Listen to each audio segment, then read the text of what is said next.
One town సీఐగా Rajasekhar Reddy, rural traffic సీఐగా కిరణ్ కుమార్లు బాధ్యతలు స్వీకరించిన సందర్భంగా బుధవారం నల్గొండ జిల్లా కేంద్రంలో బీసీ సంక్షేమ సంఘం ఆధ్వర్యంలో ఘనంగా సన్మానించి శుభాకాంక్షలు తెలియజేశారు.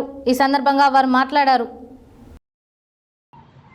వన్ టౌన్ సీఐగా రాజశేఖర్ రెడ్డి, రూరల్ ట్రాఫిక్ సీఐగా కిరణ్ కుమార్లు బాధ్యతలు స్వీకరించిన సందర్భంగా బుధవారం నల్గొండ జిల్లా కేంద్రంలో బీసీ సంక్షేమ సంఘం ఆధ్వర్యంలో ఘనంగా సన్మానించి శుభాకాంక్షలు తెలియజేశారు. ఈ కార్యక్రమంలో బీసీ సంక్షేమ సంఘం జాతీయ ఉపాధ్యక్షులు మిర్యాల యాదగిరి, బీసీ సంక్షేమ సంఘం జిల్లా అధ్యక్షులు దుడుగు లక్ష్మీనారాయణ, బెస్త సంఘం రాష్ట్ర అధ్యక్షులు గుండు వెంకటేశ్వర్లు, బీసీ యువజన సంఘం జిల్లా అధ్యక్షులు మొన్సా ప్రసన్న, మహిళా సంఘం నియోజకవర్గ ఉపాధ్యక్షురాలు శంకర్ దుర్గా, సంఘం జిల్లా నాయకులు వీరమల్ల నాగరాజ్ గౌడ్, జిల్లా ప్రధాన కార్యదర్శి యువజన సంఘం సతీష్ కుమార్, టౌన్ ప్రెసిడెంట్ యువజన సంఘం టౌన్ ప్రెసిడెంట్ చెరుపెల్లి సదాశివం సత్యం గౌడ్, రాములు గౌడ్, గడ్డం దశరథ, పున్న వీరేశం, విద్యార్థి సంఘం వర్కింగ్ ప్రెసిడెంట్ సింగం రమేష్ యాదవ్ తదితరులు పాల్గొన్నారు.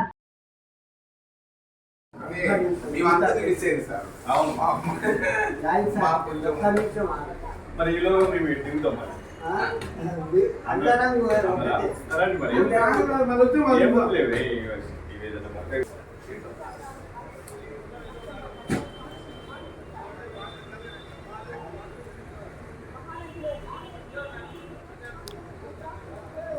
Thank you.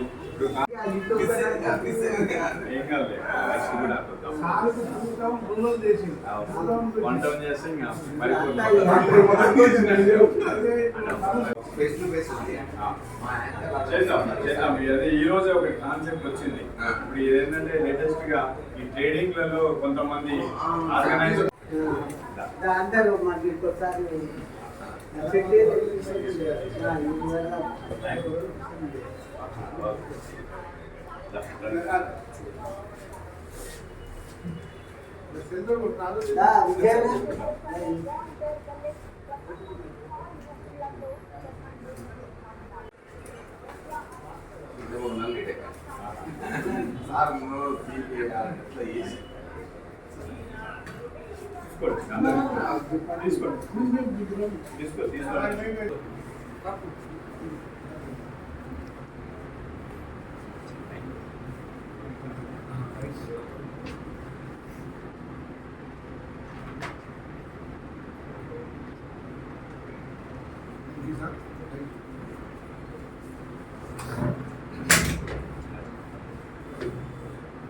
నల్గొండ బీసీ సంక్షేమ సంఘం ఆధ్వర్యంలో నూతనంగా పదవి బాధ్యతలు చేపట్టిన వన్ టౌన్ సిఐ గారిని, అదేవిధంగా నల్గొండ ట్రాఫిక్ సిఐ గారిని కలిసి ఘనంగా స్వాగతించడం జరిగింది.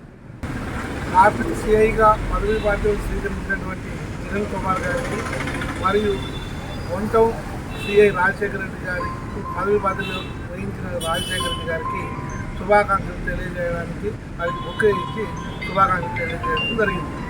వారిని మా యొక్క ఇబ్బందులు అవన్నీ కూడా చెప్పడం కూడా జరిగింది. తర్వాత బీసీని కొంచెం పైకి తీసుకురామని కోవడం జరిగింది.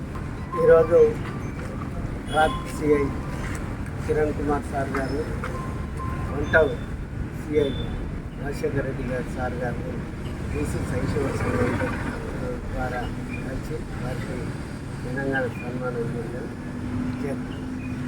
ట్రాఫిక్ సిఐ అయిన కిరణ్ కుమార్ గారిని, అదేవిధంగా వన్ టౌన్ సిఐ అయిన రాజశేఖర రెడ్డి గారిని వారిని షాల్వా మరియు పూల బొక్కైతో కూడా వారిని సన్మానించడం జరిగింది. అదేవిధంగా బీసీలకు సంబంధించిన నల్లగొండ జిల్లా హెడ్ క్వార్టర్లో ఉన్న సమస్యల గురించి కూడా వారికి సమూలంగా వివరించడం జరిగింది. ఆ సందర్భంగా వాళ్ళు కూడా సమస్యలను పరిష్కరిస్తామని చెప్పి వారు కూడా సానుకూలంగా మెసులుకోవడం జరిగింది. వారిద్దరికీ శుభాకాంక్షలు తెలియజేస్తాం.